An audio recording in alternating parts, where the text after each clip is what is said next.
Bacteria முதல் மனிதன், திமிங்கிலம் வரை பூமியில இருக்கிற எல்லா உயிரினங்களுக்கும் ஒரே ஒரு பொதுவான சூத்திரம்தான் இருக்குன்னு உங்களுக்கு தெரியுமா?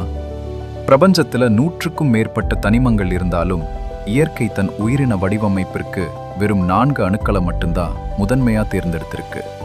அவைதான் CHON எனப்படும் கார்பன், ஹைட்ரஜன், ஆக்சிஜன் மற்றும் நைட்ரஜன்.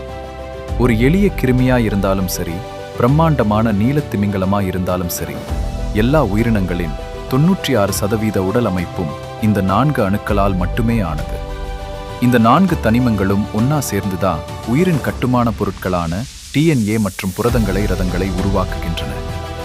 மீதமுள்ள வெறும் 4% உடல் மட்டும்தான் கால்சியம், இரும்பு போன்ற பிற தாதுக்களால் நிரப்பப்படுது. இயற்கை ஏன் இந்த அணுக்களை தேர்ந்தெடுத்ததுன்னா, இவை ஒன்னோட ஒன்று மிக எளிதா இணைந்து வலுவான மற்றும் நெகிழ்வான வேதிப்பிணைப்புகளை உருவாக்கக்கூடியவை.